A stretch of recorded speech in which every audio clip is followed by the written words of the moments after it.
times have you gone into a restaurant, and the reason you came today, after all, is because you like wine. So how many times have you gone to a restaurant, you sit down, maybe you're on a date, maybe you're on a job interview, you look at the wine list with anticipation, and you're like, damn, I don't recognize a single thing on this wine list.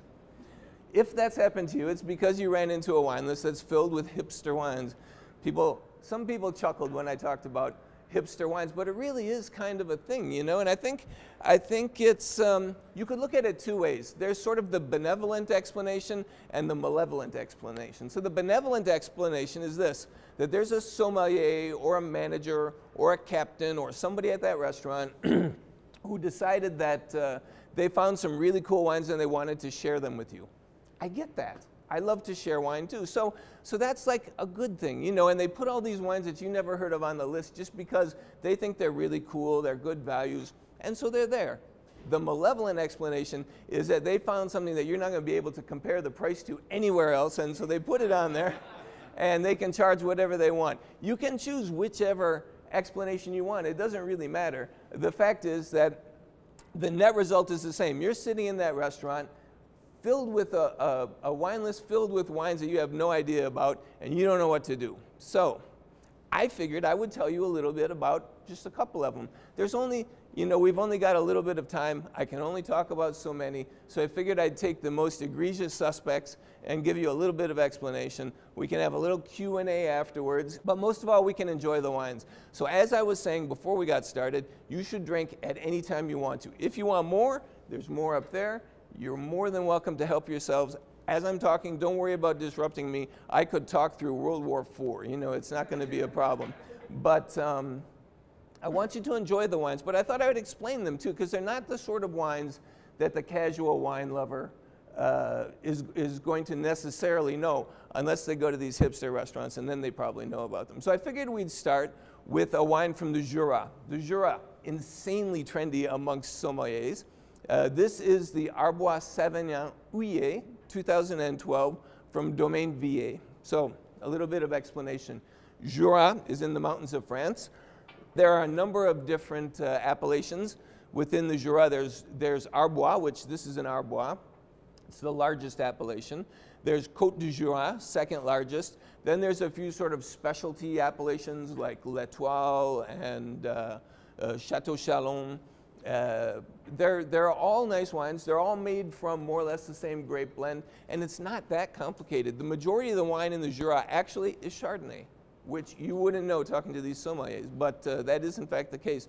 There's also a lot of Pinot Noir, and then there's a lot of other wines that maybe you don't know about. Trousseau, which is a red wine, Pulsar, which is also a red wine, and this wine, Savagnin, which to me is the most emblematic of the Jura. It's S-A-V-A-G-N-I-N. It's not Sauvignon, but Savagnin. It's actually related to Traminer and then Gewürztraminer, even though it doesn't smell anything like a Gewürztraminer. It's sort of in that same family of grapes. And this is the one that's like most typical. This is the one they use to make Vin Jaune and Château Chalon, which are wines that are made like sherry under a very mysterious blanket of yeast, and they age for 7 years and they bottle them in funny bottles. This is not that wine. This is a straight Sauvignon, and it's houillet, and what that means is topped up, so it means that it's done in a non-oxidative way. Just means that really for this grape it's pretty squeaky clean. There are versions of this wine that are made with exposure to oxygen, and that gives you a really funky, really rustic sort of smell and flavor to the wine. This is really pretty clean. I mean, it has some rustic aromas on the nose. Like when you smell this wine, you get, the first thing is sort of like maybe the very first thing I said was gunflint, which could be gunflint, could be sulfur, but they use sulfur in winemaking. It's a natural thing. Then I was like, sort of like dried flowers or dried hay or cut grass, something like that. And then I was sort of like beeswax. And it was all these things that are not particularly fruit-driven, slightly mysterious, slightly neutral, but nuanced, and to me, a lovely nose. But then on the palate, when you drink the wine, it's really got a lot of fruit. It's got a really fresh, lemony fruit like lemons, ripe apricots, It's lovely. It's got a fresh acidity, so it's up in the mountain, cool climate, so it gives it fresh acidity, a real lively feel on the palate, but it's not biting, it's not acerbic at all, it's not hard to drink. You know, it has that kind of mysterious nose, but on the palate, it's really fresh and friendly. That's why I picked it to start off here, because some of the wines from the Jura can be a little challenging, you know? So if you go and you want to look like a cool guy in a restaurant with one of those wine lists, what you do is you say, "Do you have any wines of the Jura?" And the sommelier will respond, "Of course, monsieur, we have lots of wines from the Jura." So the key question, is it oxidized style or not? That's all you have to say. And that will tell you everything about the wine. If you want to try something really funky, really earthy, that smells like a forest floor if you're being polite, in the bottom of somebody's shoes if you're not, then go for the oxidative style. It is kind of a cool thing. With some dishes it might go very well. But if you want something that sort of tastes like this, then what you're going to do is ask for, you know, the topped up Houillet, if you speak French, or non-oxidative style. So these are aged in regular oak barrels. This is a region that's just on the cusp of going sort of mainstream. I think, you know, there were some regions, so if you go back like 10 years maybe, in New York, Austria was that region. Austria was like, it was very trendy. Every sommelier had to have all the wines of Austria on their wine list. And now Austria is sort of mainstream. You see Austrian wines like Gruner Veltliner, it's everywhere. You know, that's really pretty mainstream. And the Jura is sort of going there. Classic wines, they've been making wines for hundreds of years, and I think one day people are going to say, "Oh, Jura, that's old hat." But I think it is still sort of, for a lot of people, an obscure hipster wine. And hopefully it's one that you enjoy. This is Sauvignon, and if you want to try a red, try either the Trousseau or the Poulsard, and those will both give you immense amounts of pleasure. There's even a lot of guys not a lot, there's a number of people though in California doing a Trousseau, which is an interesting thing because it comes from the Jura originally. Now you know, Comté, the cheese, and Jura wines, perfect match. So we'll go on to the second wine, which is considerably more challenging. Not considerably, slightly more challenging. Tell you guys that if you want to dump as opposed to swill, you can just dump in one of those coffee cups, and I'll put one on every table. And if you'd prefer instead to drink, that's definitely what you should do. Then we're going to very casually just pass these bottles around and let everybody pour themselves. And I will tell you about the marvelous wines of the Republic of Georgia. So let's see. We can even start 2 bottles out. Don't feel compelled. Don't feel that you have to. No, if you don't like it, then totally throw it out. There's definitely going to be a wine at this tasting that everybody is going to like, and I'm going to tell you what it is. But if this is not that wine, dump it out, which is why I gave you the coffee cup, and go on to the next one. Although this is a voyage into slightly weirder wines. So as obscure as Jura may or may not be to some of you, probably relatively few of you, except my esteemed colleagues in the wine trade, have had wines from the Republic of Georgia. But let me tell you, this is the next big thing. First, we'll start with the color. You look at the color of this wine, and what color is it? It's an amber. Amber, it's indeed, and it says, I think it says amber on the label, but what they call them in the wine trade is orange. And the reason it's orange is because, unlike the first wine, this one has been exposed to a lot of oxygen. So it's an oxidative style. I'm going to tell you all about how it's made, or enough to pique your interest anyhow. And the whole orange wine thing, some sommeliers of the rather more precious variety will put a whole section on the wine list called orange wines. There's a lot of them. It actually, the trend started in the northern Italian region of Friuli. Then it spread to Slovenia. And now the latest rage among these sommeliers who can't get enough of their orange wines is the wines of the Georgian Republic. So, as I said, they're made by exposing the wine intentionally to a lot of oxygen. They're also made by fermenting everything together. The juice, the skins, the seeds. They just chuck it all in a big pot, let it go. They don't top it up. They leave it exposed to the air, sometimes for years, and then they take it out and it looks like this, which does some interesting things. Now, the reason I thought it was cool to select one of the wines of Georgia is that this is actually where winemaking began. Back in the Stone Age, in Neolithic times, the oldest winemaking vessels that they've discovered in this region, it's called Kartli, where this is produced in the Georgian Republic, in the Caucasus Mountains. The oldest discovered wine vessel is about 8,000 years. And they think it goes like another 1,000 years before that. So this is a really, really old technique, and they've been doing it just this way. They have, the thing I love is that on the label, they have the picture of these guys, and I swear to God, this is how they do it, stomping on the grapes with their feet in a hollowed out wooden tree. And that is really the way this wine is made. And then they, once it gets good and soupy, they wash their feet before they do that, by the way. I just figured I'd toss that in there. Once that's done, they take the tree, they empty it into the vessel, which the Italians call an amphora because it sounds like an Italian word, but that pisses the Russians off. They call it a kvevery, Q-V-E-V-R-I, which is a large earthenware fermentation vessel that's buried underground, literally, and some of them can hold up to 10,000 liters, so about 2,500 gallons. It's like a big, big pot, and it's buried in the ground, and they're taking these grapes and stomping on them and dumping it in and just letting it sit there, and it kind of goes a little nuts. So this is a wine that, you know, I had heard about, and I went to a restaurant that has a sommelier who I dearly love, Roger DeGorn. Great, great guy. He's the wine director at Tocqueville and also 15 East. You might know those spots. So anyhow, great guy, short little guy, very enthusiastic about wine, great wine list. And he had this wine called Pheasant's Tears. And I had had Pheasant's Tears. No, it's the real name. And it's made from a very, well, to us, a relatively obscure grape variety called Arcatatelli, spelled R-K-E-T, just like it sounds, Arcatatelli, which is actually the largest grape in the Georgian Republic.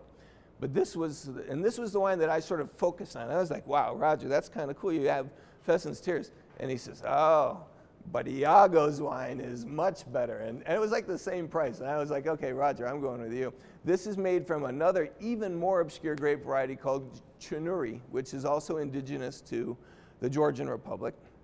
The Georgian Republic, you guys might not know this, but they actually produced a huge, gigantic ton of wine, most of which was sold into the Soviet Union, and they were the largest vendor, and it was a big source of foreign export for them.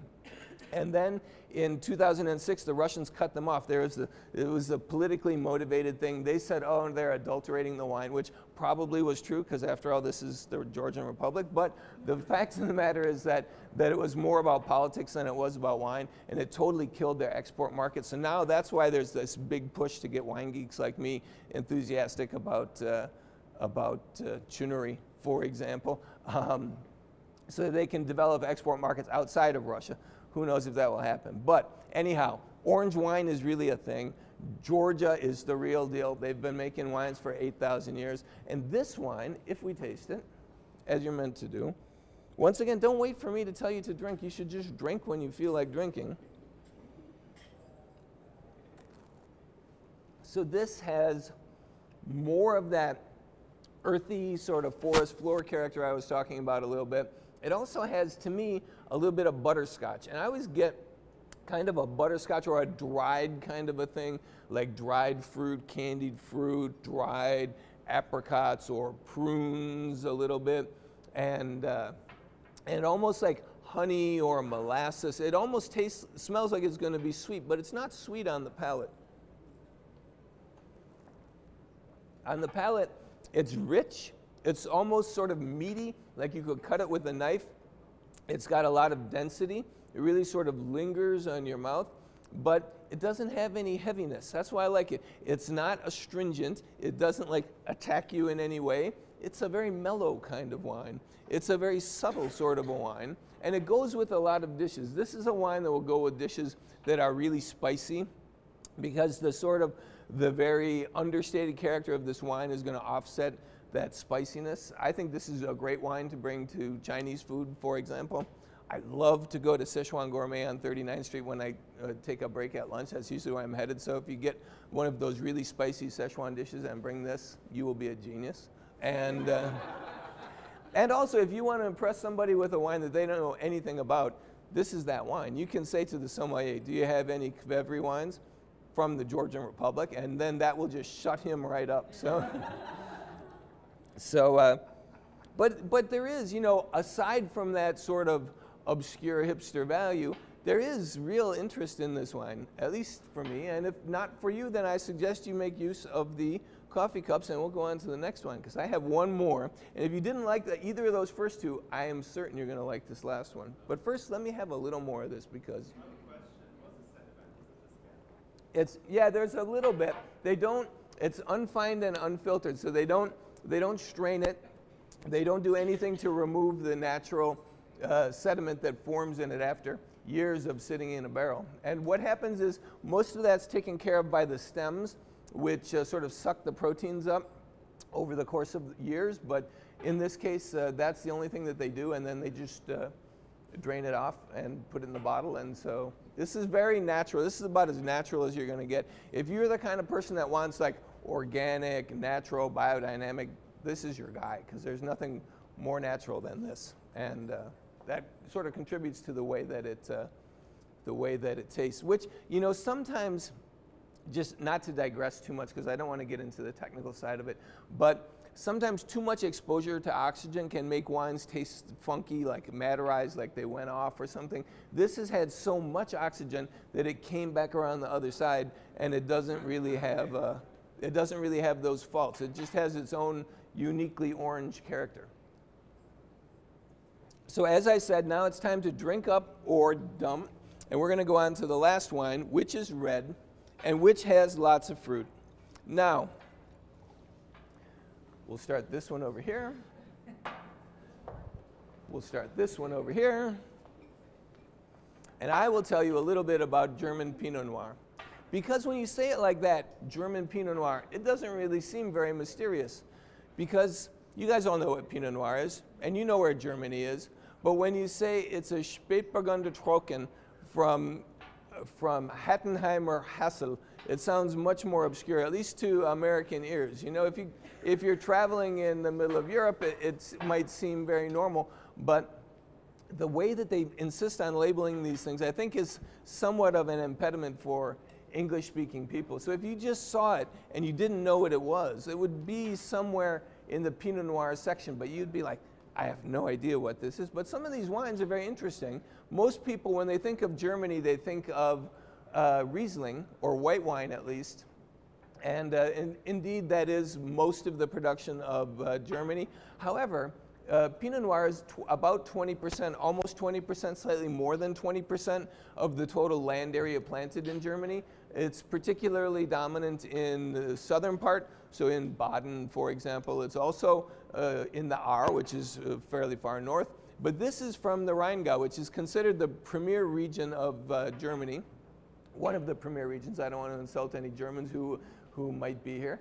But this is, Hattenheimer is a source of some of the greatest terroirs of German wine, and the fact that they decided to plant this to Pinot Noir, I think, is fascinating. And the result, I think, is also fascinating. I started drinking, so Pinot Noir is what we would call it, and it's what French people would call it. What Germans would call it is Spätburgunder, and it has the two little dots over the A, so it's already not a very friendly looking word when you go to pronounce it, but exactly the same thing.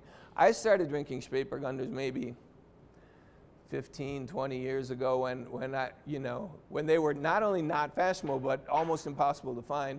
And back then, there were a lot of weird things. There were some that were sweet, which is kind of scary. This is a Trocken, which is what that word means dry. This is a dry style. They used to make them in all the different levels of sweetness in German wine are called the Prädikat. So there's Cabernet, Spätlese, Auslese, et cetera, and as it goes up, it gets sweeter. They used to make sweet red wine, which is fairly disgusting, but they stopped doing that.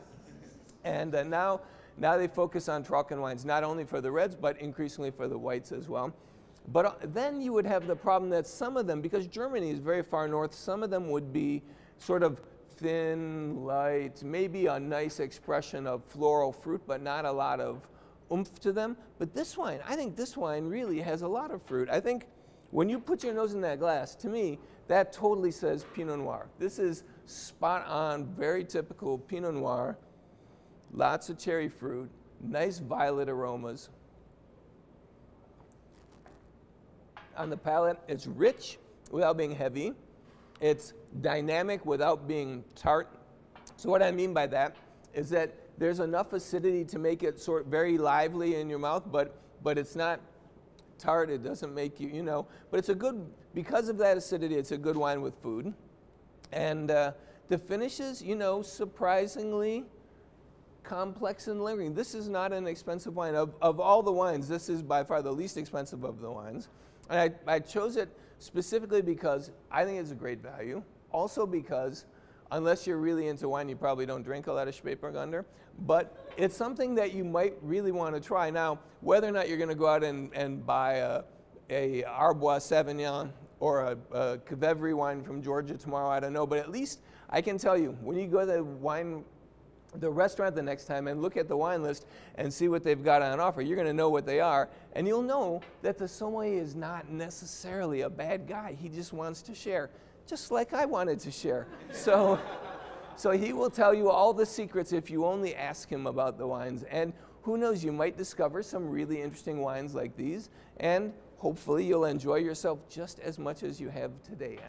I noticed that nobody fell asleep and nobody contradicted me, so that means that you guys were an absolutely brilliant, genius audience. Thank you all for listening. Enjoy the rest of the wines. Cheers, everybody.